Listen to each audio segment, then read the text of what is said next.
Shalom Bapak Ibu yang terkasih dalam Tuhan. Pada hari ini saya persembahkan khotbah Pendeta Dr. Pertama Putra Johan di Gereja GSPDI Philadelphia, Jombang. Biarlah menjadi berkat untuk kita semua. Selamat beribadah. Tuhan Yesus berkati. Amin.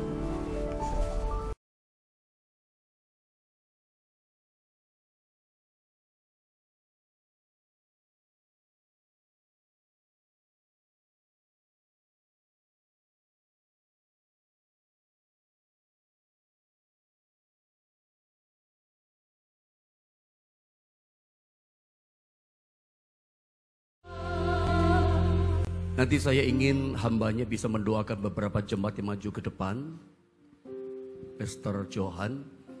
Saya tahu hambanya Tuhan pakai dalam karunia kesembuhan. Bahkan kalau saya dekat dengan beliau ngobrol, ada beberapa konfirmasi suara Tuhan yang Tuhan taruh di beliau itu nyambung ke saya, saudara ya. Dan saya nggak berani kanan kiri tolak-toleh karena suara Tuhan kenceng sama beliau. Suka bicara, lagi ngobrol gitu. Ada pesan datang. Kalau saya gembala suka firman pengajaran, mengajar saudara. Tapi beliau menyampaikan itu isi hati Tuhan. Ya, suara Tuhan jelas terdengar oleh beliau. Mungkin ada yang sakit tumor, atau mungkin kanker, atau saya tidak tahu Anda sakit apa. Itu mungkin sakit ekonomi atau apa. Saya persilakan Anda boleh maju ke depan. Ini waktu yang terbaik buat Anda. Nanti hambanya akan mendoakan saudara.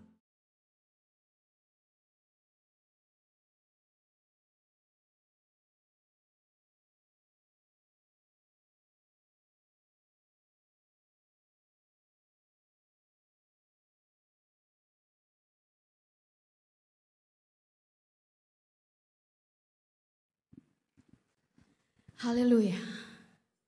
Kita bersyukur Tuhan yang memberikan pujian di dalam hati kita. Dan biarlah pujian itu boleh memberkati Allah kita di tahta kudusnya. Yang setuju, yang sepakat dengan saya boleh kasih tepuk tangan yang paling meriah buat Tuhan Yesus. Haleluya. Nama Tuhan dipermuliakan pagi hari ini. Mari kita siapkan hati kita untuk firman Tuhan. Percaya dan yakin bahwa Tuhan punya rencana dan rancangan yang indah bagi engkau dan saya. Tepat pada waktunya Tuhan. Amin Bapak Ibu Saudaraku. Haleluya. Terima kasih Yesus, terima kasih Bapa. Ini hati kami, hidup kami, ubahkan dengan firman-Mu Tuhan. Bila hati terasa berat, tak seorang pun mengerti bebanku, ku tanya Yesus, apa yang harus ku buat?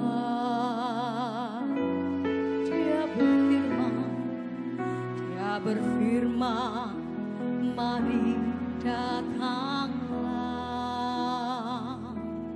Dia selalu pedulikan aku, ku datang Yesus. Dia pikul segala bebanku,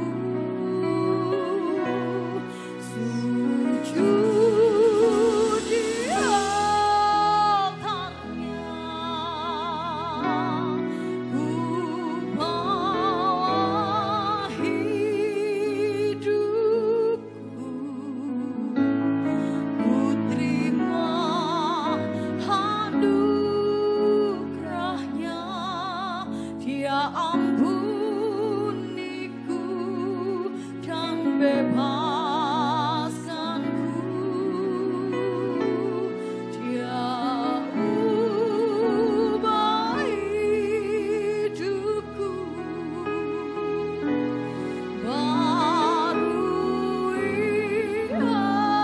hatiku. Sesuatu terjadi saat datang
sungguh kehadirannya. Bawa hidup, kami terima Tuhan. Dan anugerahnya, Dia ampuniku dan bebaskanku.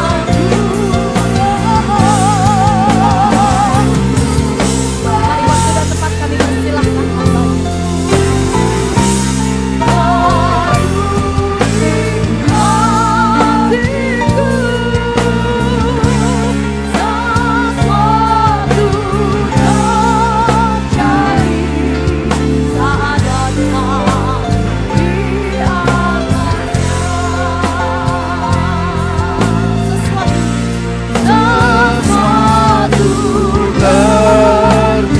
Katakan pemulihan terjadi. Pemulihan terjadi. Kesembuhan terjadi. Saat datang di altarnya.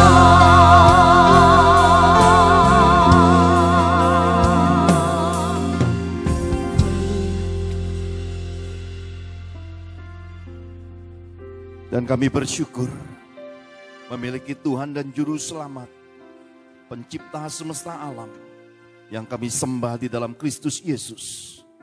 Terima kasih untuk kesehatan, untuk keluarga, untuk hari ini, untuk seluruh keberadaan hidup kami. Kami mau berterima kasih dan bersyukur. Kami duduk diam di bawah kaki-Mu dan Kau berfirman di tengah-tengah kami. Berkati kami semua. Curahkan roh hikmat, roh pengertian, pengenalan yang benar akan Kau di tengah-tengah kami. Berkati kami lagi. Di dalam nama Tuhan Yesus, kami telah berdoa dan mengucap syukur. Mari semua yang cinta Tuhan Yesus sama-sama katakan, amin. Shalom. Terpujilah Tuhan untuk anugerah dan kepercayaannya. Dan ini kali pertama saya ada di gereja Bapak Ibu terkasih di dalam Tuhan. Tama-tama terima kasih buat hambanya Bapak Pendeta Johannes Naftali beserta keluarga. Buat seluruh sidang jemaat gereja GSPDI Philadelphia Jombang, terimalah hormat saya untuk kepercayaan dan kesempatan boleh menyampaikan akan isi hati Tuhan. Saya dari Jakarta dan ada hadir bersama saya istri saya juga. Terima kasih untuk kesempatan luar biasa ini. Beberapa bulan yang lalu anak-anak kami menyelesaikan pendidikan S1-nya.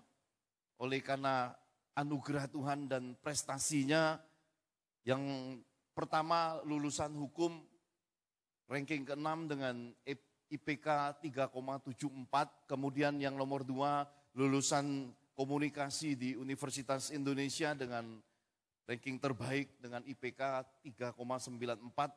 Lalu mereka berkata, "Papa, kami pengen liburan karena sudah 3,5 tahun belajar terus, kuliah terus, dan selesai. Maka kalau boleh beri penghargaan buat kami." Lalu saya mendengar Tuhan berkata, berilah penghargaan kepada mereka. Maka saya bawa anak-anak ini pergi ke kota, ke negara Singapura. Jadi kami pergi ke sana. Dan saat ada di negara Singapura, saya berkata, "Nak, masakan kita tiap hari ini pergi naik MRT, jalan sana, jalan sini. Masa sebesar negara Singapura ini enggak ada yang kenal kita?" Jadi saya bawa suasana sukacita. Masa sih enggak ada yang kenal kita? Anak-anak saya tertawa. Dan ketika kami masuki suatu tempat yang bernama Bugis, saya lihat tempat penjualan buah-buahan. Tiba-tiba ada yang negur saya, saudara. "Pak Johan," nanti. Saya terkejut, saudara. Ya, jadi saya sambil pegang buah lengkeng itu, saya melihat, "Pak Johan kan?" Saya tersenyum. "Ingat saya enggak?" Ya saya enggak ingat, saudara. Kenapa di negeri orang dan melihat suara menjawab akan ucapan saya, "Masa enggak ada yang kenal?" "Ingat gak, Pak? Ini loh, saya dari Jombang, Pak." Saya tertawa akhirnya saudara, dan memang luar biasa. Lihat kiri kananmu. Lihat kiri kanan Bapak Ibu. Katakan shalom. Tuhan sertamu. Amin. Ada penghargaan Tuhan yang luar biasa dalam hidup ini dan mengejutkan datangnya dari kota Jombang. Moga-moga ada di antara Bapak Ibu yang negur saya itu. Amin. Diberkatilah seluruh sidang jemaat GSPDI Philadelphia Jombang ini. Mari kita masuki kebenaran firman Tuhan melalui kitab Amsal. Amsal pasal 3 ayat 1 sampai yang ke-10. Amsal pasal 3 ayat 1 sampai yang ke-10. Demikian firman Tuhan. Hai anakku, janganlah engkau melupakan ajaranku. Dan biarlah hatimu memelihara perintahku. Karena panjang umur dan lanjut usia serta sejahtera akan ditambahkannya kepadamu. Sama-sama. Janganlah kiranya kasih dan setia meninggalkan engkau. Kalungkanlah itu pada lehermu, tuliskanlah itu pada loh hatimu. Maka engkau akan mendapat kasih dan penghargaan dalam pandangan Allah serta manusia. Percayalah kepada Tuhan dengan segenap hatimu dan janganlah bersandar kepada pengertianmu sendiri. Akuilah dia dalam segala lakumu, maka ia akan meluruskan jalanmu. Janganlah engkau menganggap dirimu sendiri bijak. Takutlah akan Tuhan dan jauhilah kejahatan. Itulah yang akan menyembuhkan tubuhmu dan menyegarkan tulang-tulangmu. Muliakanlah Tuhan dengan hartamu, dengan hasil pertama dari segala penghasilanmu, maka lumbung-lumbungmu akan diisi penuh sampai melimpah-limpah. Dan bejana pemerahanmu akan meluap dengan air buah anggurnya. Sama-sama kita katakan amin. Nah Bapak Ibu terkasih dalam Tuhan, kitab suci mengingatkan, menasihatkan, menguatkan kita untuk punya suatu pemahaman hidup yang pertama bahwa hikmat mematraikan orang hidup dalam kasih dan setia. Hikmat Tuhan akan selalu menuju titik kasih dan setia.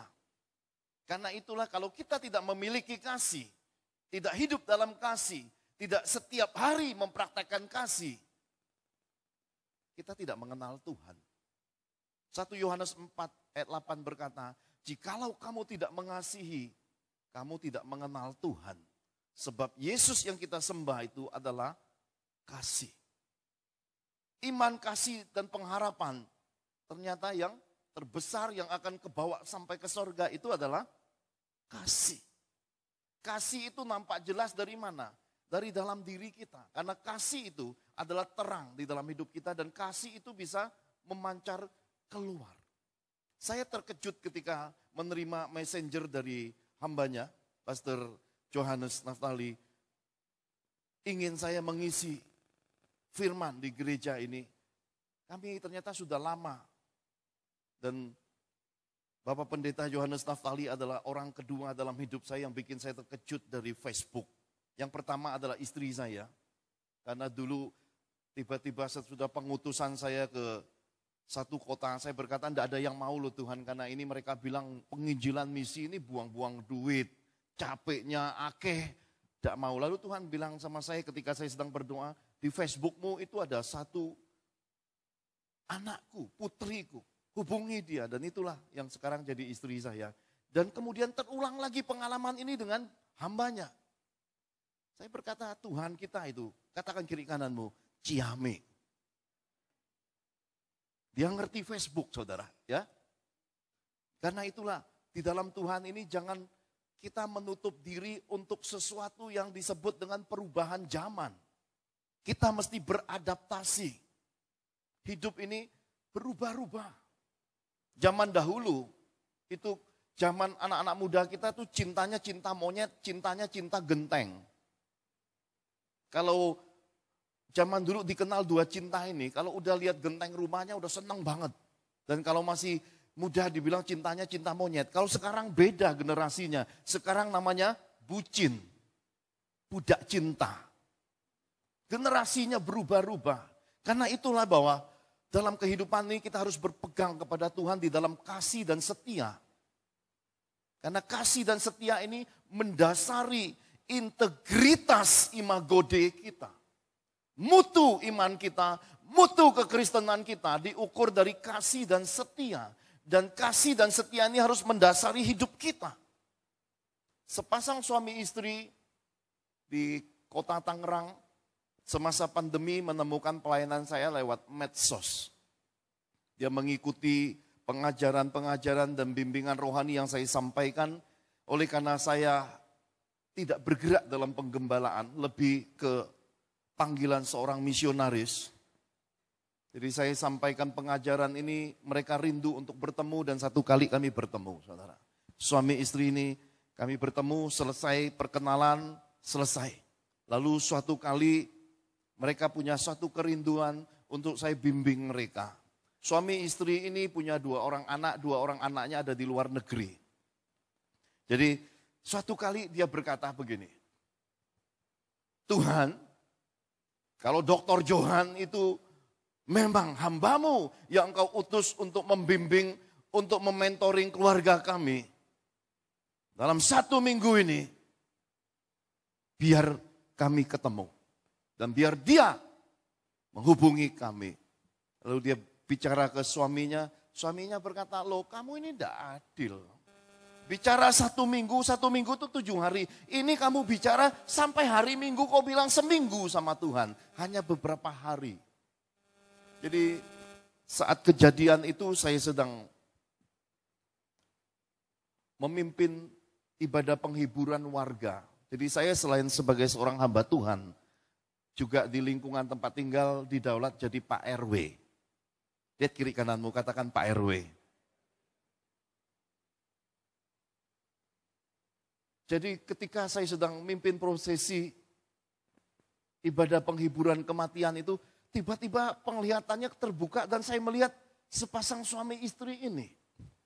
Lalu saya sampaikan ke istri saya, coba hubungi sepasang suami istri ini, karena saya melihat mukanya, tetapi Tuhan tidak pesan apa-apa, coba hubungi. Dan ketika istri saya menyampaikan salam, shalom, apa kabar? Mereka terkejut. Lalu kami bertemu, dan ketika kami bertemu, mereka bercerita, lalu berkata, ya istriku ini tidak adil ya sama Tuhan, tidak adil sama Pak Johan, tapi Tuhan kok ciamik ya. Kok bisa tahu ya? Tidak ada orang yang tahu, kok Tuhan bisa tahu. Kok Pak Johan kok sama Bu Angel bisa tahu? Katakan kiri kananmu, katakan Tuhan kita itu maha hadir, maha tahu. Lalu dia berkata, soalnya aku bilang gini loh. Ya maaf ya Pak Johan, ojo tersinggung. Saya ini ngomong gini loh, sama suami saya. Pak Johan itu kan kalau khotbah ngomongnya dia. Bener nggak bener hidup Pak Johan itu kan gak ada sing tahu. Jadi saya mau tahu, bener nggak sih layak bimbing kami dan bener nggak sih pilihan Tuhan ini? Ya saya ya coba ngomong dengan tanda itu dan ternyata terjadi, saudara. Terjadi lalu lama sekali, saudara. Jadi di meja makan itu lebih dari 4 jam, saudara, pertemuan itu, pertemuan kedua. Ngobrol, tiba-tiba dia berkata, Pak Johan, menurut Bapak, kira-kira kalau saya dengan istri mau pergi ke luar negeri, lihat anak-anak kami bagaimana? Lalu Tuhan berfirman sama saya, tunda perjalanan ini. Lalu Tuhan berfirman kepada saya, suruhlah dia ikut engkau ke tanah Holy Land. Lalu saya berkata gini, ini pesan Tuhan. Apa Pak? Jangan kunjungi anakmu. Beresin hidup suami istri dulu. Dan saya ada satu perjalanan dan Tuhan berkata, kalian orang-orang terpilih untuk ikut ke tanah perjanjian Tuhan. Mereka memandang saya yakin ini tidak mudah, saudara. Kenapa? Orang mau ketemu anaknya yang sudah lama tidak ketemu, tetapi oleh roh dikatakan, jangan ke sana dulu, tapi pulihkan hidup suami istri lebih dulu, recovery hidupmu sebelum kamu merecovery garis keturunanmu. Jadi kita ini kalau sakit harus sembuh dulu, baru bisa menyembuhkan anak cucu kita. Seperti di pesawat, saudara. Ketika terjadi bencana, Janganlah kita merasa jadi pahlawan mau tolong orang. Karena di pesawat dikatakan kalau terjadi bencana, tolonglah dirimu sendiri lebih dulu. Masker oksigennya dipakai dulu baru tolong orang lain. Dalam kekristenan ini kita sering terbalik. Ingin berbuat baik tapi diri sendiri kepayahan. Kita ingin tolong banyak orang. Tetapi pada akhirnya semua hal tidak datangnya, kembaliannya baik dalam hidup kita. Kenapa? Karena kita sendiri belum tertolong. Jadi pemahaman ini harus kita dapatkan. Recovery dirimu, pulihkan dirimu, sembuhkan dirimu. Baliklah pada kasih mula-mula Yesus, baru pulihkan keluargamu. Selesai saudara. Pertemuan itu selesai dan tidak ada keputusan sama sekali. Jadi ya sudah kami bubar 4-5 jam pertemuan itu bubar dan terjadi sesuatu. Tadi kan lagunya sama kan. Sesuatu terjadi, benar-benar terjadi. Setelah kami berpisah beberapa hari kemudian istrinya mengusir suaminya. Di altar Tuhan dinyanyikan, di rumah tangga kejadian. Suaminya diusir dan suaminya tidak punya kontak sama saya. Tidak punya kontak dengan istri saya karena yang kontak dengan istri saya adalah istrinya. Kemudian dia coba masuk ke IG pelayanan kami cuma keluar salam. Shalom. Tidak ada respon sama sekali cuma shalom. Selama 3 minggu dia terbuang dari kehidupan berkeluarga. Lalu selama 3 minggu itu sebagaimana saya pesankan sebelum berpisah, kamu mesti ketemu saya lagi bulan depan. Dan Tuhan berfirman bukan hanya kamu suami istri, urusan kasih dan setia, integritas hidup ini, Tuhan akan menjangkau anak-anakmu juga. Meskipun terpisah jauh, oleh karena pengcoveran Tuhan itu menyeluruh satu keluarga. Jadi 3 minggu mereka berpisah. Persoalannya persoalan masa lalu. Persoalan gak jauh dari urusan bisnis yang gagal. Urusan perasaan istri merasa dibohongi suami. Suami merasa berjeripaya, tidak ada komunikasinya. Kemudian merasa bahwa oh duitnya habis ya. Inilah hidup. Banyak istri berkata, duitmu, ya ngomong sama suaminya, duitmu, duitku. Duitku, punyaku dewe. Itu kan banyak terjadi dalam kehidupan. Duit suami punya istri. Tapi kalau duit istri, punya dewe, punya diri sendiri. Ya kan gitu kan? Padahal kita ini waktu sudah menikah harusnya jadi satu. Kenapa? Karena duanya telanjang dan dua-duanya jadi satu daging, segala sesuatunya menyatu. Urusan duit ini, sebagaimana sebelum berpisah, saya sudah pesankan pesan profetik Tuhan. Sabarlah dalam sekejap. Tuhan akan pulihkan ekonomi suamimu. Tuhan dengan setia akan memberkati suamimu. Tapi dalam masa itu 3 minggu terpisah. Dan sesuatu benar-benar terjadi saudara. Kenapa? Di minggu ketiga, tiba-tiba dari luar negeri anaknya telepon dan anaknya menangis. Seorang putra yang ada di bangsa lain itu telepon papa ya, dan menangis. Dan si suami ketika mendengar anaknya menangis, dia tahu itu suara dan tanda Tuhan untuk pulang ke rumah. Kenapa? Karena tanda itu adalah hujan akhir dari Tuhan untuk pemulihan keluarga. Si suami pulang ke rumah. Dia tidak tahu kejadian apa, yang dia tahu adalah ketika putranya telepon, sudah waktunya pemulihan keluarga terjadi. Karena selama ini antara papa dengan anak ada jarak. Oleh karena apa? Oleh karena ketika papa mama bermasalah, anak-anak dilibatkan. Sehingga akhirnya anak-anak pada posisi serba salah, mau bela mama atau bela papa, atau mau benci papa atau mau benci mama. Sering kali dalam kehidupan ini ketika Tuhan memproses keluarga, integritas kasih dan setia ini terjadi, kasihan anak-anak. Oleh karena itulah Tuhan benci perceraian. Karena di balik kegagalan berkeluarga, korbannya adalah garis keturunan. Oleh karena itulah Tuhan benci perceraian, kata kitab suci. Dia pulang, kemudian suami istri ini bertemu, dan Tuhan adalah kasih. Katakan, Tuhan adalah kasih. Dan Tuhan setia dengan firman-Nya. Karena dia kalau sudah berfirman, pasti dia kerjakan. Apa yang dia kerjakan? Setelah mereka suami istri sudah bisa berkomunikasi, tiba-tiba ada yang telepon suaminya dan berkata, ini ada yang mau jual sebuah apartemen. Kamu tertarik enggak? Berapa jualnya? Ini lagi BU. Oh, BU ya. Berapa? Ya bayar aja 200 juta, nanti di bank tinggal bayarin lagi sisanya 200 juta. Emang berapa harga apartemennya? Harga apartemennya pasarannya 1,2 miliar. Dengan membayar 400 juta, dia dapat apartemen 1,2 miliar. Itu seperti pohon durian runtuh. Ya, seperti kita masuk kota Jombang tiba-tiba rujak cingur itu bertebaran gitu. Ya. Saya salah satu pencinta rujak cingur kota Jombang.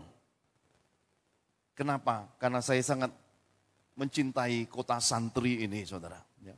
Ditambah lagi saya melihat umat Tuhan di kota ini pagi-pagi sudah bangun, sudah duduk di rumah Tuhan. Ketika banyak di kota-kota lain banyak umat Tuhan yang masih tidur, di sini pagi-pagi sudah duduk di rumah Tuhan. Yang di belakang, lambaikan tanganmu. Katakan shalom. Luar biasa, saudara. Jadi, baru rekonsiliasi, bawa istrinya pergi lihat apartemen, dan langsung beli apartemen. 200 juta, bayar bank 200 juta, dan hari ini punya satu apartemen senilai 1,2 miliar. Rezeki dari Tuhan yang tidak terduga dalam kehidupan. Nah, saudara, ketika Tuhan ingin kita hidup dalam kasih dan setia, terkadang Tuhan menggoncangkan keluarga kita. Terkadang hal nggak menyenangkan terjadi. Kenapa? Karena Tuhan sedang memproses keadaan hidup kita ini untuk keluar dari semua kebisingan. Untuk melepaskan semua kekecewaan, kepahitan, segala bentuk kekurangan dan kemiskinan. Kadang Tuhan goncangkan keluarga. Disinilah kita perlu bertenang. Disinilah pada bagian inilah kita harus benar-benar untuk membuka diri. Jangan biarkan kemarahan, kepahitan dan kekecewaan masih ada di dalam hati, saudara. Belajarlah untuk mengalahkan diri. Belajarlah untuk berpegang pada kasih dan berkata, aku mau mengampuni. Sebab kita ini hidup dalam kasih harus selalu bisa mengampuni. Berapa banyak sih Pak Pendeta kesalahan suamiku, kesalahan istriku, kesalahan orang tuaku, kesalahan anak-anakku, kesalahan saudara seiman, kesalahan keluargaku harus diampuni. Kitab suci berkata 7 kali. Kalau saya tidak ingin menghitungnya, saya ingin berkata selama hidup harus selalu bisa untuk mengampuni. Nah, yang kedua Tuhan pesankan apa di dalam kitab Amsal ini? Percayalah kepada Tuhan dengan segenap hatimu. Segenap hati ini bicara tentang jangan ada tawar-menawar di dalam mengasihi Tuhan. Jangan tawar-menawar di dalam kehidupan iman ini. Benar-benar hiduplah, hidup untuk mengenal Tuhan. Hidup untuk mengalami Tuhan. Ingat tadi, anaknya menelpon dari luar negeri. Anaknya ini sudah mulai merintis bisnis, saudara. Putranya ini karena punya intelijensi yang tinggi, ciami anaknya mulai merintis bisnis dan mulai mengirimkan sepatu-sepatu bermerek masuk balik ke negara kita dan mulai menjualnya dan mulai naik keuntungannya, sudah masuk di bisnis yang cukup lumayan, hitungan ratusan juta. Anak-anak kuliahan.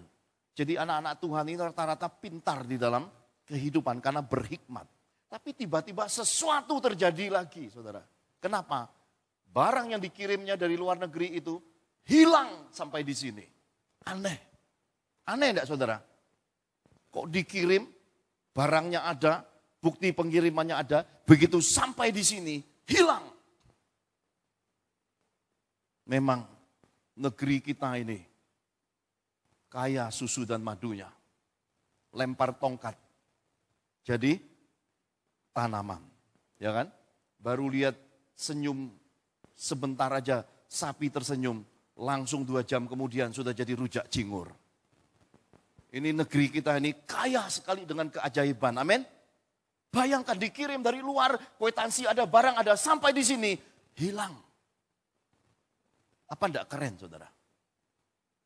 Di mana lagi selain ada di negeri kita tercinta, penuh keajaiban. Hilang. Dan setelah ditelusuri, ditemukan, ternyata yang dipercayainya adalah temannya, yang benar-benar dipercayanya adalah temannya lah yang ngambil dan kemudian menjualnya dan mengantongi uangnya. Dan dia harus membayar semua itu kira-kira lebih dari 600-an juta. Lalu dia berkata kepada papa mamanya, "Mama, tidak apa-apa." Ya. Tangisan telepon itu salah satunya itu, saudara. "Tidak apa-apa, Mama. Aku bisa kok. Aku yakin aku bisa." Kita butuh generasi seperti ini hari-hari ini. Orang-orang yang berani menerima kegagalan, berani bangkit di balik kegagalan. Kita butuh generasi anak-anak Tuhan, umat Tuhan yang tidak cengeng, yang tidak ngeluh mengasihani diri sendiri ketika gagal. Kita perlu hari-hari ini anak-anak Tuhan yang generasinya lebih dari pemenang. Dia berkata, "Enggak apa-apa, Ma. Aku bisa bayar nanti, aku bisa cicil, dan aku bisa nembus bisnis yang lebih bagus daripada keadaan tertipu ini."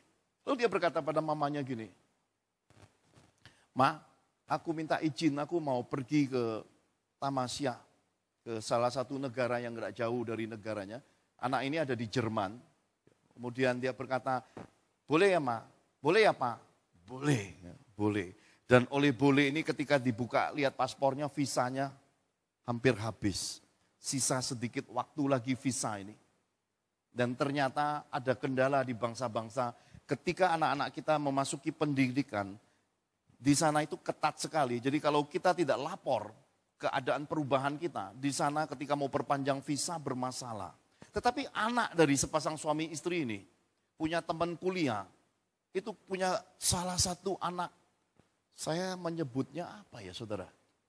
Mungkin lebih tepat nyebutnya konglomerat dunia, saudara.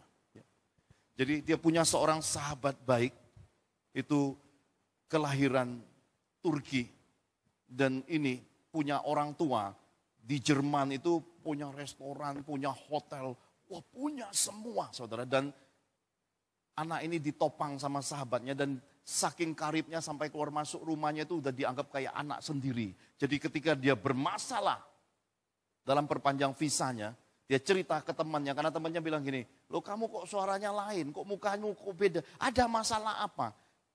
Anak Tuhan, saudara, ketika bermasalah dia simpan, tetapi sahabat-sahabatnya bisa melihat dia bermasalah. Lalu dia berkata, "Ini aku ngalami masalah perpanjang visa." "Oh, no problem. Nanti biar," dia panggil waktu itu Baba, saudara. Ya, biar Baba yang bereskan. Ketika itu langsung konglomerat ini menelponnya dan berkata, "Oke, kita atur waktu sekian, nanti sama Baba pergi bereskan visanya." Selesai perkara, saudara. Hidup ini begitu enaknya menurut hitungan kita. Sering kali dalam kekristenan ini, dalam kehidupan kita berkeluarga, kita berkata, "Wah mudah kok, enggak ada masalah. Semuanya sudah beres, ada pertolongan." Ya. Dan sering kali kita merasa kalau kita sudah berdoa tiba-tiba dapat sesuatu, wah sudah, kita anggap selesai. Tuhan belum selesai, saudara. Di hari hanya ketika janji, hari hanya tiba, hari di mana dia akan perpanjang visanya, di hari itu Baba ini meninggal dunia, saudara. Bisa kebayang nggak, saudara? Pertolongan itu berhenti pada harinya, dan sebelum melangkah pergi, hari itu, detik itu, si Baba konglomerat dunia ini meninggal dunia. Lalu anak ini sudah mengalami satu kali pukulan, kegagalan. Sekarang penolongnya juga meninggal dunia. Dan luar biasa lagi, dia nggak bisa melihat prosesinya, tapi dia melihat banyak perkara. si Baba meninggal ini, tokoh-tokoh bangsa-bangsa, pembesar-pembesar Jerman itu kirim-kirim karangan bunga katanya. Ada yang mirip istri saya namanya. Istri saya kan namanya Angel, di sana ada toko besar, ada A belakangnya. Itu ngirim bunga. Jadi ini orang memang orang besar sekali dan meninggal dunia. Kebayang gak dalam hidup? Seorang besar yang menopang kita, yang mau nolong kita tiba-tiba meninggal dunia. Seorang sahabat anak tunggal sedang berduka dan kemudian bawa pesawat pribadi, bawa pulang ke negaranya. Dan di tengah kedukaannya, sahabatnya ini pergi naik ke atas bukit, bawa pengawal, kemana-mana ada ajudannya. Di atas bukit dia menelpon anak ini dan berkata, I'm sorry ya, aku tidak bisa hidup tanpa Baba. Kamu mengerti ya, seorang sahabat saudara, yang menopang hidupnya, yang sedang berduka, yang dia tidak bisa hibur karena visanya habis. Dan berkata, sorry ya, aku tidak bisa hidup tanpa Baba. Telepon itu terputus dan tang, selesai. Tiba-tiba teleponnya berdering lagi dan berkata, ini berita terakhir. Karena ternyata tadi begitu telepon diputus, sahabatnya itu nembak kepalanya sendiri, saudara. Dues. Bayangkan. Bertubi-tubi kehidupan suami istri yang ketemu saya ini, anaknya mengalami hal yang begitu peliknya. Lalu dia sadar, hidup ini, katakan kiri kananmu, tidak boleh mengandalkan manusia. Hidup ini harus kembali kepada Tuhan kita Yesus. Andalkan Tuhan Yesus, percayai dia dengan segenap hati. Karena dia penolong hidup kita, dia penebus hidup kita, dia juru selamat hidup kita.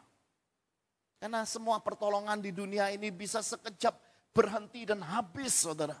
Karena itu percayailah Tuhan dengan segenap hati. Jangan bersandar pada pengertianmu sendiri. Karena segenap hati ini bicara tentang totalitas iman. Totalitas iman ini bicara bagaimana kita harus melepas pengertian yang sempit dari diri kita. Seringkali dalam kekristenan ini pengertian kita itu membatasi kasih. Pengertian dalam hidup kita ini membuat kita jadi egois. Sudah punya Tuhan tapi cara hidupnya masih seperti manusia lama. Seringkali dalam kekristenan ini kita merasa kita lebih tahu dari orang. Kita lebih tahu dari orang tua. Seringkali dalam kekristenan ini kita merasa kita yang punya sorga. Sehingga apa yang kita rasa lebih-lebih itu akhirnya membuat kita jatuh, saudara. Karena dalam hidup ini orang takut akan Tuhan. Orang yang rendah hati. Ganjarannya adalah kekayaan, kehormatan, dan kehidupan, saudara. Nah, saya percaya bukan suatu kebetulan pada kesempatan ini kita menerima pemberitaan ini yang saya mesti simpan beberapa waktu ini untuk dibagikan khusus buat kota Jombang ini. Kenapa? Karena cerita ini menggetarkan hidup saya, saudara. Kenapa? Kok Tuhan ketika berfirman, kok orang yang mau ketemu anaknya tidak boleh malah disuruh pergi ke tanah Holy Land. Tiba-tiba terjadi sesuatu yang seperti ini. Membuat saya semakin takut akan Tuhan. Karena saya melihat dengan mata kepala sendiri, mendengar langsung bahwa Tuhan itu berdaulat dalam kehidupan. Katakan kiri kananmu, Tuhan berdaulat dalam kehidupan. Dan yang ketiga, yang terakhir dikatakan, muliakanlah Tuhan dengan hartamu. Saudara, bicara tentang harta, bicara tentang duit, paling sensitif. Kekristenan ini sensitif banget kalau kita sudah ngomong soal duit. Kenapa? Karena duit ini memecah belah iman. Duit ini memecah belah unity di dalam kekristenan ini. Dan duit ini bencana dalam kehidupan rohani, saudara. Ya. Lihat aja di medsos, peperangan, perbedaan pendapat, persepuluhan. Sampai hari dari dulu sampai sekarang. Mungkin sampai zaman cucu kita nanti, Pak Yohanes. Atau cicit kita. Ini masih terus diekspos. Karena urusan duit ini tidak ada habis-habisnya diributin. Dan kita juga seringkali terpleset kalau kata berkat. Berkat identik dengan duit. Jadi duit ini ya bikin sendut-sendut kepala. Ada duit juga masih pusing kepala. Enggak ada duit lebih pusing kepala. Ditambah lagi kitab suci berkata orang kaya susah masuk surga. Dan seringkali orang yang enggak punya duit menuding orang kaya di dalam kekristenan ini susah masuk surga orang kaya. Ya. Sementara si kaya melihat orang miskin dan berkata, memang parah hidupnya, karakter tabiatnya, makanya tidak bisa kaya-kaya. Jadi antara si kaya si miskin saling membenarkan diri, saudara. Saudara pilih mana? Siapa yang mau jadi orang miskin boleh angkat tangan. Confirm.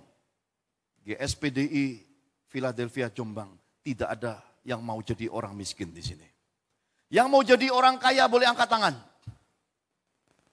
1, 2, 3. Cuma 3 yang mau jadi orang kaya, saudara. Yang nggak mau jadi apa-apa, tertawalah rame-rame. Kenapa saudara sangat takut sekali dengan pertanyaan-pertanyaan rohani? Saya bukan hamba Tuhan yang suka menjebak, saudara. Saya ini hamba Tuhan yang mengajarkan kemurnian. Tidak ada jebakannya. Dan saya tidak menilai saudara. Tuhan yang menilai saudara. Mana lebih baik? Hidup miskin atau hidup kaya? Mana yang lebih baik?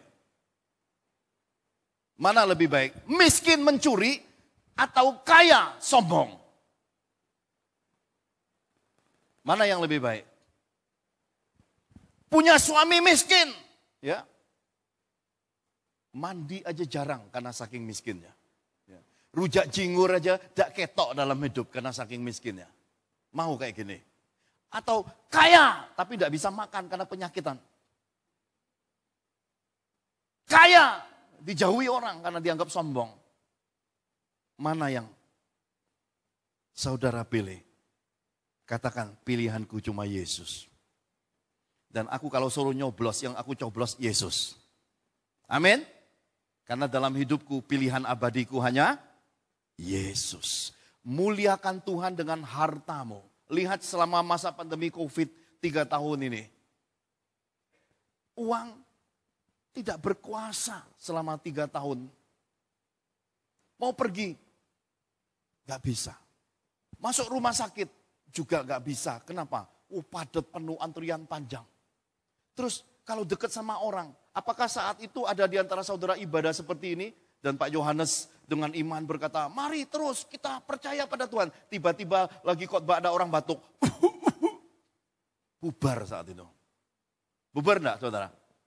Bubar. Tapi udah pakai masker emas loh Pak Pendeta. Tetap pergi, orang takut saudara. Kenapa? Karena Tuhan berdaulat 3 tahun ini. Bahwa uang tidak berkuasa dalam kehidupan. Yang berkuasa itu Pencipta semesta alam. Amin. Satu kali saya diutus Tuhan misi ke India, saudara.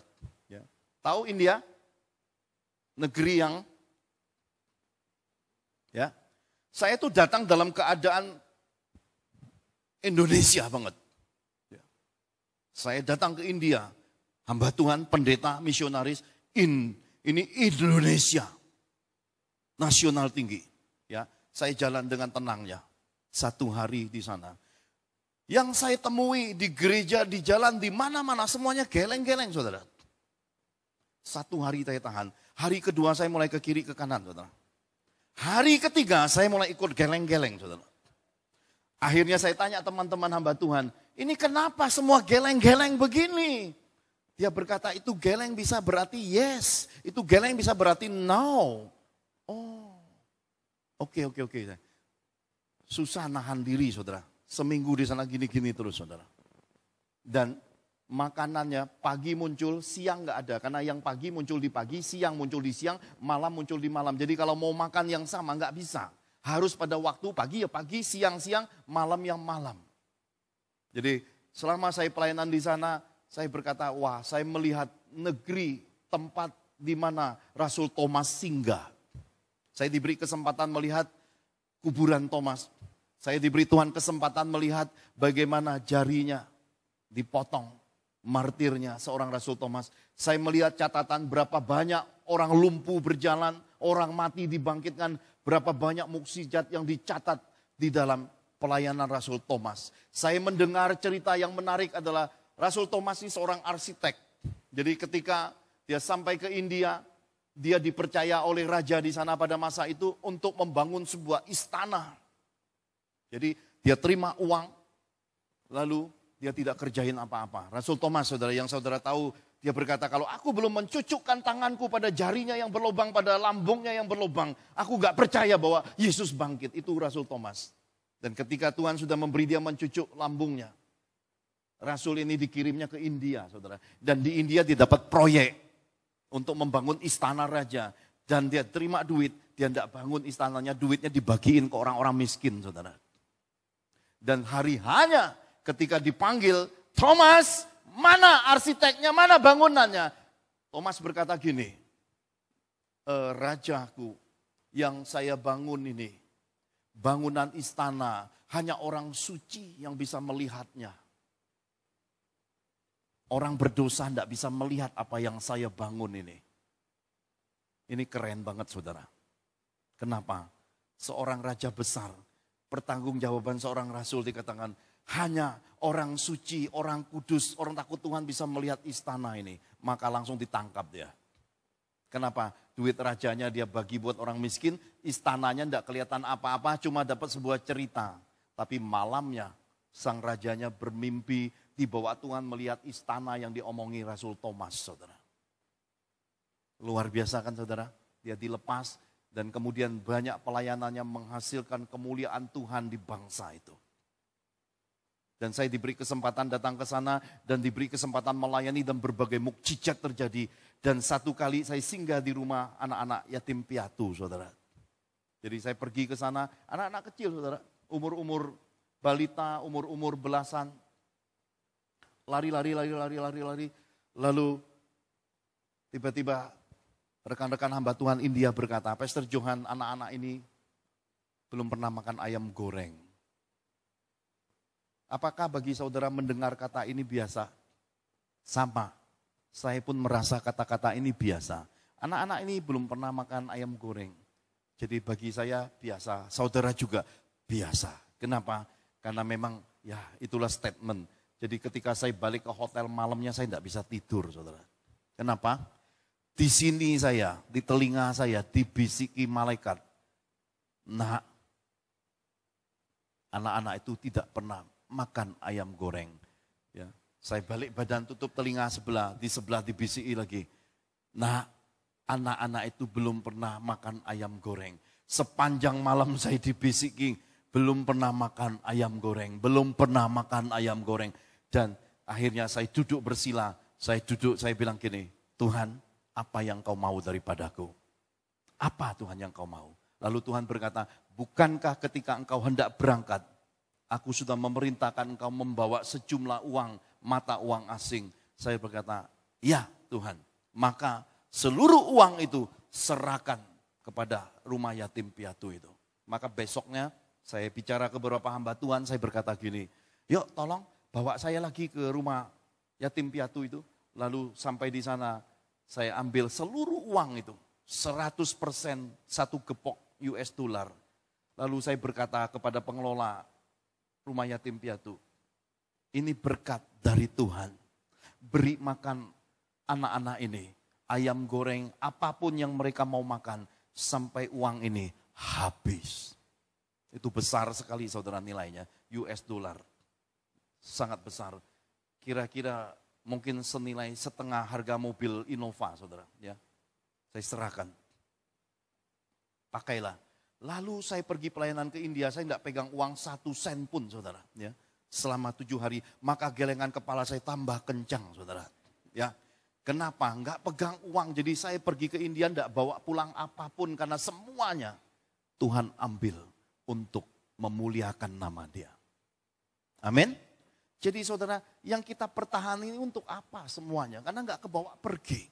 Terkadang dalam hidup ini kita terima berkat. Apakah itu punya kita? Sering kali Tuhan kasih berkat buat kita. Terkadang bukan untuk kita. Itu cuma numpang lewat. Dititipi untuk kita salurkan kepada orang-orang yang memang Tuhan tuju. Terkadang dalam hidup ini kita ini messenger, saudara. Jangan berpikir semua yang kau terima itu untuk dirimu, penghasilanmu, berkat titipan, persembahan, dan mungkin juga durian runtuhnya, rezeki tak terdukanya. Belum tentu itu untuk kita. Terkadang itu titipan. Ingatlah, di mana ada roh Allah, di situ ada kemerdekaan. Orang yang merdeka adalah orang yang bisa mengelola uang selagi hidup dan menjadikan uang itu cuma alat media untuk memuliakan Tuhan dan tidak diperbudak oleh uang. Kita hidup butuh uang, tapi kita tidak hidup untuk uang. Ingat saudara, waktu kita pulang ke rumah Bapak nanti, tidak ada tersisa apapun yang dibawa, kecuali tubuh kemuliaan. Anting-antingku Pak Pendeta, ditinggal. Bagaimana gigi palsuku Pak Pendeta? Ditinggal. Tapi dari emas loh Pak Pendeta sayang, ditinggal. Ya, apapun yang ada di bumi ini ditinggal saudara. Tidak ada yang tersisa. Karena kita akan berangkat dalam tubuh kemuliaan untuk menyongsong Tuhan Yesus di awan-awan permai. Ringankan dirimu saudara. Jadilah Tuhan atas semua uang di muka bumi ini. Jadilah bendahara sorga, jadilah bangsawan Tuhan. Kelolalah kekayaan dunia ini untuk memuliakan Tuhan. Jangan diperbudak dengan uang. Karena uang bisa membuat orang berat dan terikat. Sulit naik ke sorganya nanti. Berbahagialah engkau kalau engkau hidup dan terlahir dan hari ini dipercayakan jadi orang kaya. Ternyata kekayaanmu tidak memperbudak hidupmu. Berbahagialah hidupmu karena hartamu bertambah-tambah di sorga. Dan berbahagialah engkau miskin karena engkau mendengar pembekalan ini. Hari ini juga saya berdoa di dalam nama Tuhan Yesus. Tuhan memperkaya hidupmu. Tuhan membuka pintu-pintu terobosan terjadi dalam hidupmu. Bisnismu, pekerjaanmu, karirmu akan dibuat Tuhan melipat kali ganda mulai hari ini. Amin. Percayalah ketika engkau mendengar ini maka anak cucumu akan diberkati Tuhan dengan luar biasa. Sebab harta yang paling berharga itu adalah hati Tuhan lebih dulu kita miliki. Dengan demikian segala sesuatunya kita bisa kelola menurut pengaturan Tuhan. Yang mau katakan amin. Yang mau katakan haleluya. Yang mau jadi orang kaya boleh bangkit berdiri. Yang tahu dirinya adalah warga kerajaan sorga boleh bangkit berdiri. Saya undang pemusik. Saya undang pemuji penyembah. Dan ternyata memang hari ini sesuatu terjadi saudara. Ingatlah bahwa firman itu ketika kita terima, kita simpan. Roh kebahagiaan hidup akan datang dalam hidup kita. Dan ketika kita mentaati Tuhan, kekayaan di sorga bertambah-tambah. Engkau diperkaya di bumi tapi hatimu jangan melekat. Kalau Tuhan titipkan sesuatu yang bukan hakmu, salurkan kepada tempat-tempat, salurkan kepada orang-orang yang Tuhan sudah tunjuk saudara. Jangan saudara simpan buat dirimu, karena itu jadi jerat, berhala dan akan merusak garis keturunanmu. Mari kita angkat kedua tangan kita sama-sama. Katakan sujud di altar. Sujud Di altarnya ku bawa hidupku. Ku terima anugerahnya, Dia ampuniku dan bebaskanku. Dia ubah hidupku, barui hatiku. Sesuatu terjadi saat datang di altarnya. Bapak Ibu terkasih di dalam Tuhan. Tiba-tiba sepulang KKR Manado, istri saya menderita sakit kanker getah bening. Dalam 2,5 bulan meninggal dunia. Pada saya ada perjanjian Tuhan, kuasa dan kepercayaan untuk saya bisa bangkitkan orang mati. Maka saat istri saya meninggal dunia, saya tidak izinkan bahan kimia apapun masuk ke tubuhnya.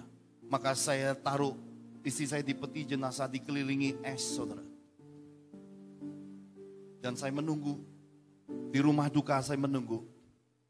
Dalam keadaan tidak tidur saya menunggu saudara. Saya duduk di peti jenazah. Saya duduk menunggu saudara. Saya menunggu dan melihat istri saya. tubuh yang kaku. Orang yang sayang, orang yang mengikuti hidup dan menyerahkan hidup. Dan sama saya melayani Tuhan, hari itu terbujur kaku di peti jenazah itu. Dan bagaimana saya lihat ketika tubuhnya dimandikan. Lalu malam itu saya tinggalkan peti jenazah untuk masuk ke ruangan. Dan saya duduk menunggu. Saya menunggu Tuhan. Saya ingin lihat kebangkitan. Saya ingin melihat mukjizat Tuhan atas istri saya. Dan tiba-tiba malam itu saya mendengar suaranya. Pa. Saya keluar dari ruangan. Masuk lagi ke tempat di mana peti jenazah itu ada. Saya memandang ke wajah istri saya.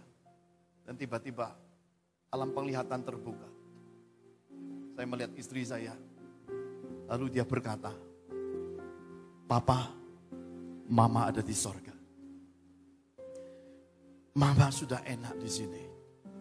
Saudara, suara itu membuat saya gemetar, saudara. Peti jenazah itu saya pegang dalam keadaan getar. Anak-anak saya masih kecil saat itu, umur 8-9 tahun. Saya butuh istri dalam hidup dan kebangkitan ini dipercayakan kepada saya. Tapi dia berkata, Papa, Mama di sorga. Sudah enak bersama Yesus. Semua yang Mama inginkan dalam hidup tersedia di sorga. Lalu saya berkata, jikalau Mama rasa sorga yang terbaik, Mama menetap saja di sorga. Papa relakan dan biar Papa yang besarkan anak-anak. Pagi itu, air mata saya tumpah membasahi tubuh jenazah istri. Saudara, saudara tahu, tidak ada satu kekayaan dunia yang ada di tubuhnya. Cincin kawin tidak ada. Tidak ada satu emas pun tersisa. Dia pergi dalam keadaan seperti bayi yang dilahirkan. Dari situ saya menyadari sepenuhnya. Hidup ini terbatas. Bahwa hidup ini kesempatan, saudara. Jikalau di dalam hidupmu masih ada istri, ada suami. Pagi ini, tinggalkan semua kebencian. Tinggalkan semua perbedaan. Raih kasih Tuhan. Satukan lagi hati. Ingat akan cinta mula-mula. Dan saya sudah tutup hidup saya.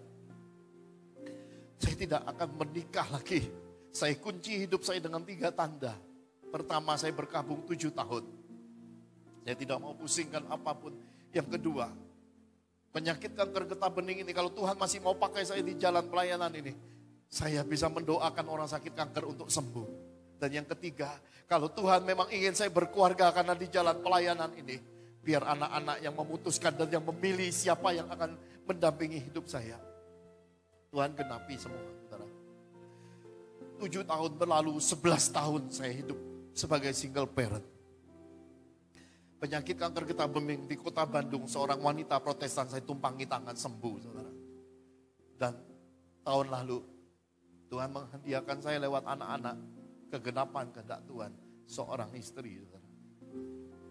Hari ini, hidup saya disempurnakan lagi untuk terbang di dalam pelayanan ini.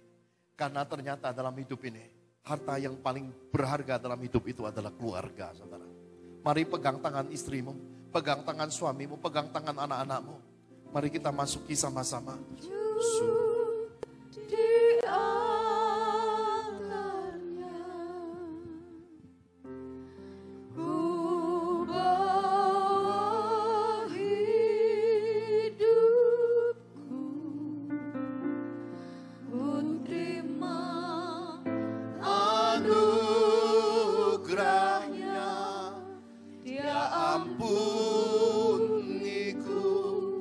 Dan bebaskanku,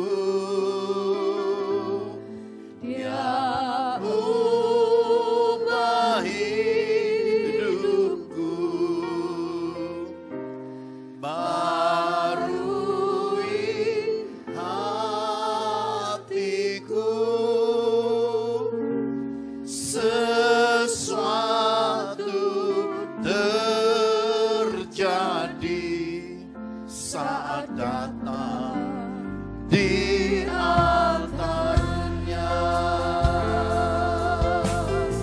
bersama-sama. Sujud, saya serahkan pada hambanya.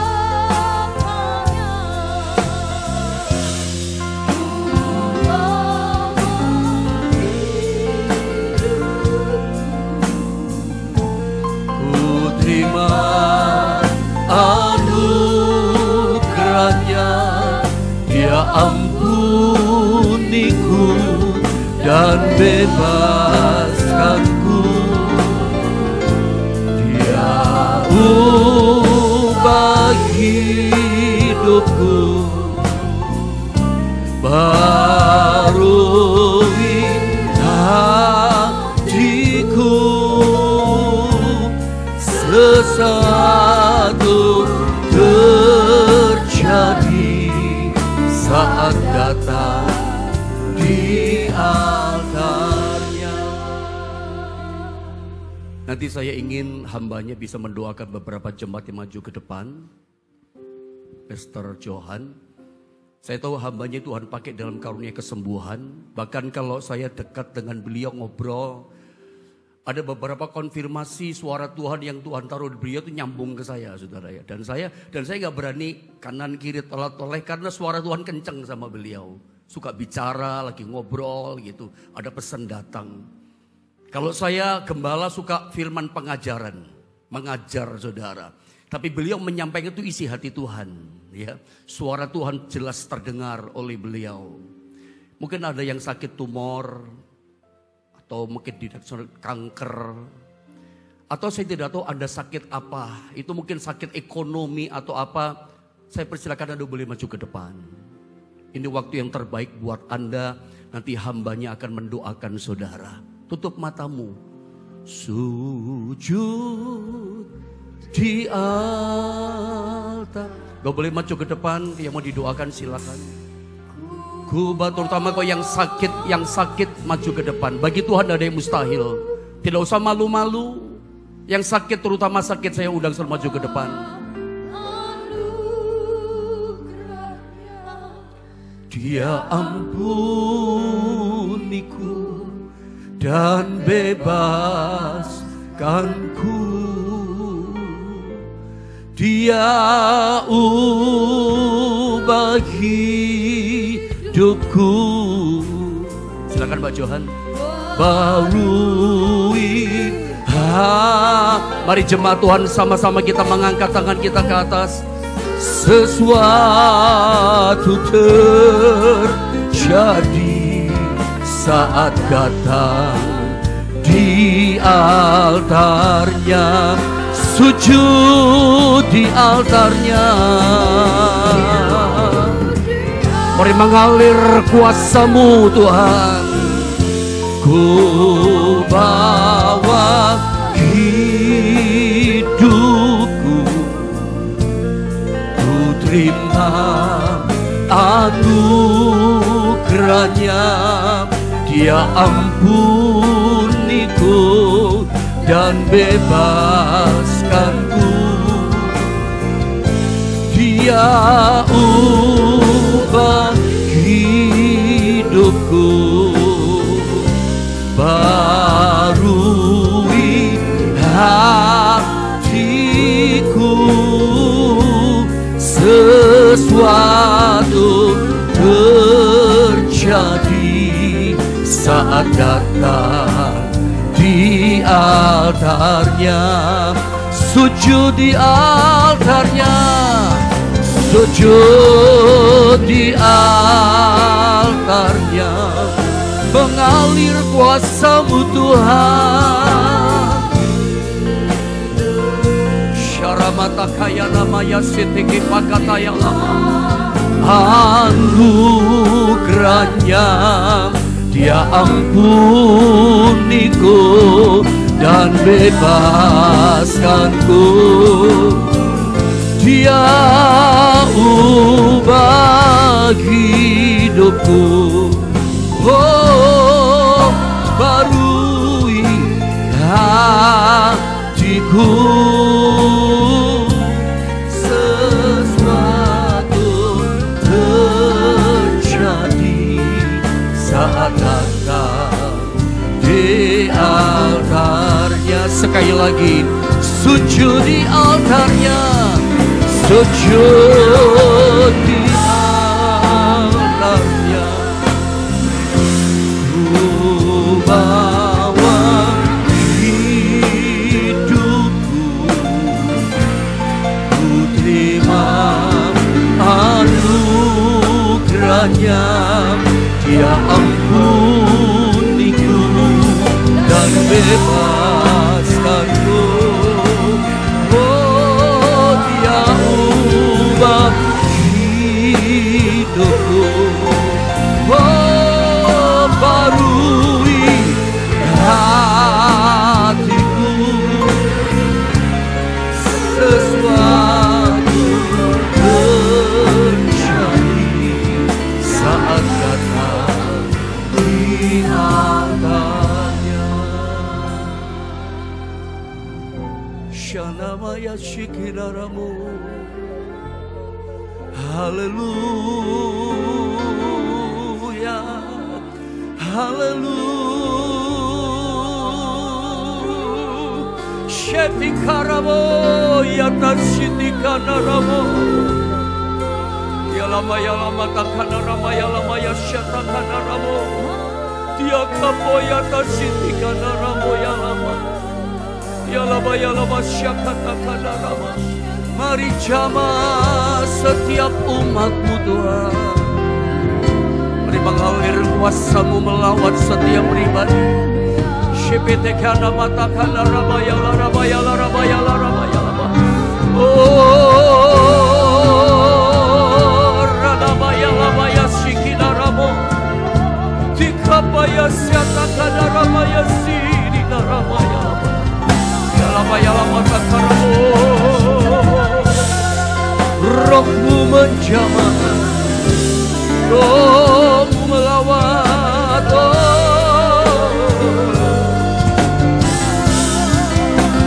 jamah setiap hati. Uramata kapaya syatakana maramaya sikina.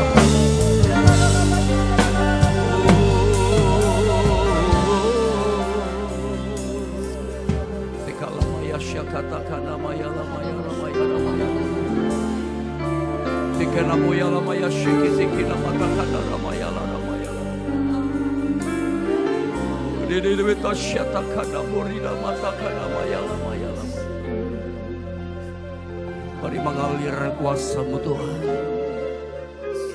Mari mengalir mujizat-Mu atas setiap hati. Kina maya sakatakana maya la maya ramaya la. Ore betikena maya syakana ramaya la ramaya la. Oh, rabayala rabayala rabayala bayala bayala. Terima kasih Roh Kudus. Kinamaya syakana mayala ramayala ramayala bayala. Mengalir kuasa-Mu Tuhan. Jamah mujizat-Mu terjadi. Ramaya lamaya syakana maya lamaya ramaya lamaya ramaya lamaya sikita kada ramaya lama. Yang sudah didoakan boleh kembali ke tempat yang sudah didoakan. Terima kasih Tuhan. Shiri ramaya ramaya lamaya lamaya lamaya sikita kada ramaya lamaya.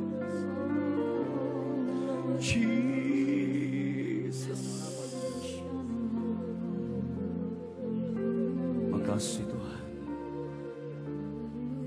Makasih Roh Kudus. Syanamu ya lama ya rabataka ya lama ya lama ya lama ya.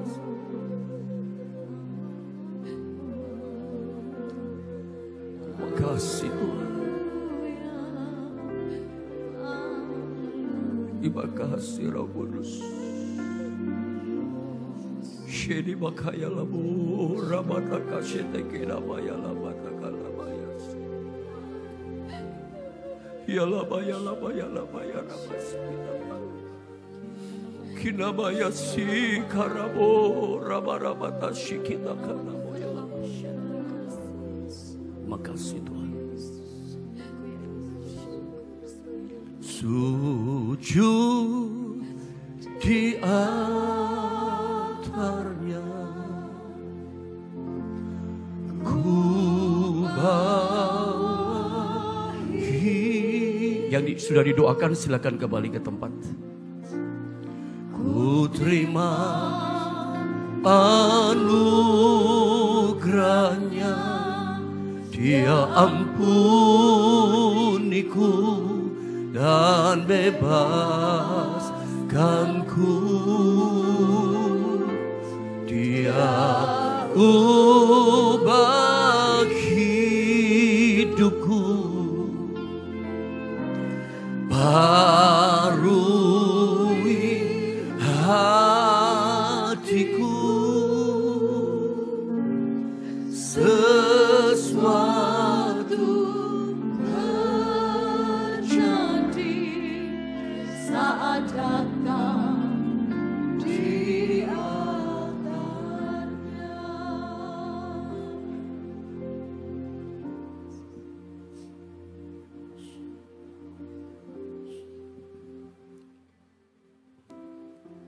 Terima kasih Roh Kudus.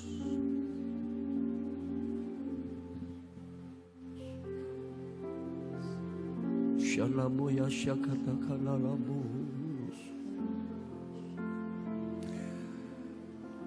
Saudara bisa rasakan hadirat Tuhan sangat kuat di tengah-tengah kita. Saya di depan saya merasakan hadiratnya sangat kuat. Saya percaya ada mujizat-mujizat Tuhan kerjakan dalam hidup saudara. Syamo rabatakaya lama sikita kabarabaya lama ya sikina maya lama. Dia lama ya sikita kanama ya lama ya sikina maramaya. Terima kasih Tuhan. Makasih Bapa, mengalir kuasa-Mu, mengalir mujizat-Mu Tuhan, jamaah Tuhan. Ramaya lama takasya katakan namanya lamaya ramaya labaya labaya rabaya labaya. Terima kasih Tuhan, terima kasih Tuhan, terima kasih Roh Kudus. Syaramu ya lama takkan nama ramaya lamaya lama.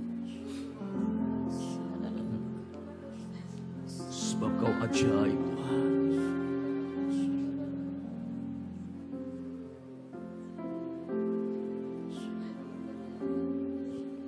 Terima kasih Bapa.